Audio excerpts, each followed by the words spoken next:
Yeah, just a couple of things I want to straighten out first of all.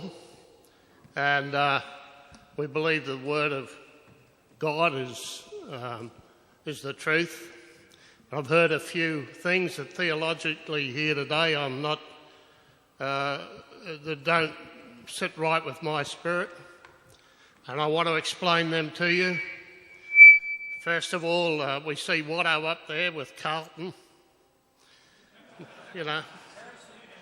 Then we have the rugby union bloke come on the tracks, you know, and he says rugby union's a game in heaven.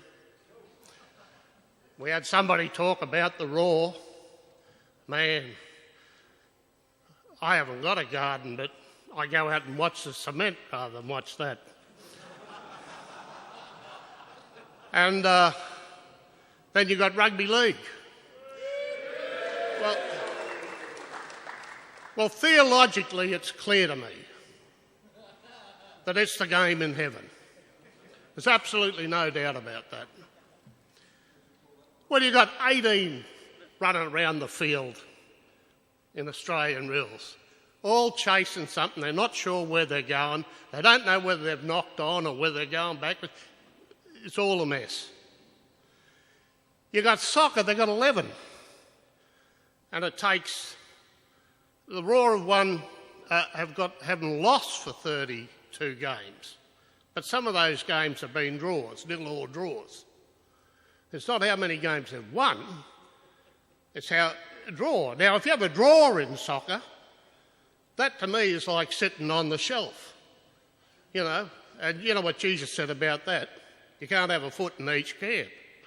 You've got to have a result. You either choose life or death. And rugby union. Now, league come out of union for one reason. You know, like fair dinkum, they're all the snobs playing the game, all had the leather on their, you know, they're all toffs. And a few old meatheads over in England said, listen, we've had a gutful of this. It's all right for them. They get hurt. They've got a silver spoon in their mouth. We get hurt. We got nothing. We can't work in the mines and we can't do the rest of it. So rugby league was born. Much remind me about this was with Christ. You know, we're on earth. You've heard the stories today, remarkable stories. And many of us are buffheads. Many of us are not going to be able to live up to the standards that you've heard here today. So I say to you, listen to this theology, that in rugby league, there's 13 players, 11 in soccer, 15 in union, 18 in Australian rules.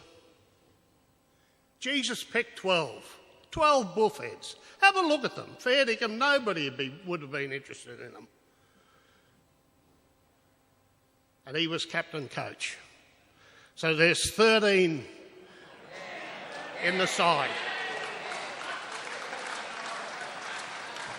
And Jesus took on the world with 13.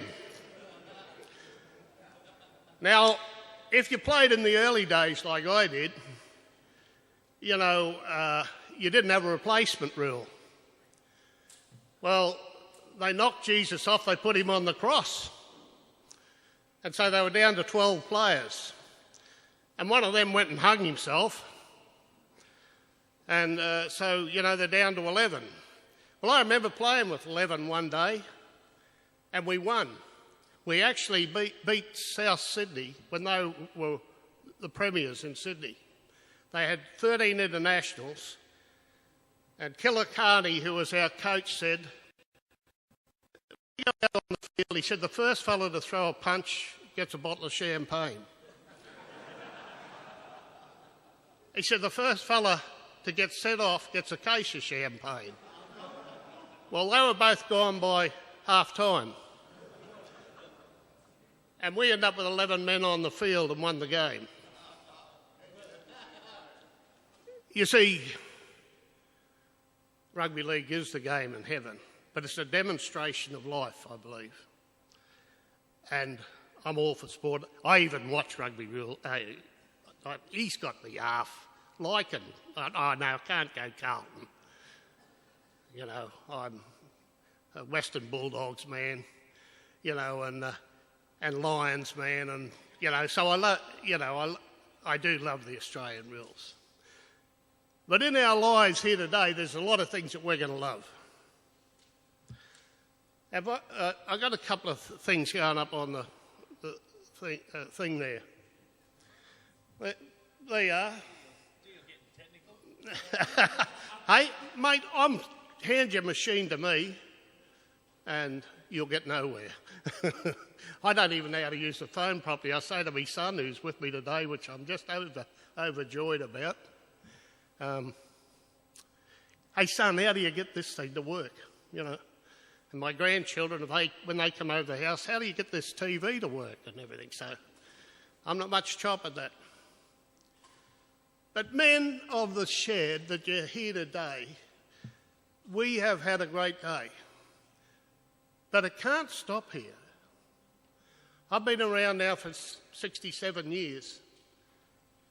And in the latter part of my life, I hope that my stuff-ups and my weaknesses and everything, that Christ has grown in me and has glorified. And I've found the tools of God are totally foreign to men. They're not of this world. And men, I believe we can go away from here today. We can have heard wonderful stories and everything else. But I'm going to challenge you to go away. As I say, there's 2 statues up there. I'm going to challenge you to go away. One man had a dream to set his race free. One man, who we idolise here in Queensland especially, sat between my feet as a kid, and he idolised me. I was the captain, and he was, Wally Lewis was my ball boy. And he wanted to be able to play like Noel Gallagher when he got older. Well, Noel Gallagher played 2 tests, Wally Lewis played 30-odd tests, had a statue built for him, and made me look like a very much also-ran. I'm glad that I played for Australia, and I loved my sport. The other man there is Martin Luther King, who had a dream. Watto was talking about having a dream, a stadium. We had a couple of cups of coffee through the week. I have a dream. And I've been in men's type ministries. I've been with the worst of what people call with prisoners who have had no hope. And there's been some of them that are here today that testimonies would blow your mind. That God took them out of nothing and made them of something. We have seen, I have to tell the small story of being in the valley when we used to go in every Sunday morning and sit and just be there for the prostitutes, the tradies, the poofters, the pimps, whoever would sit with us. Not to preach at them, but to let them know that they are loved.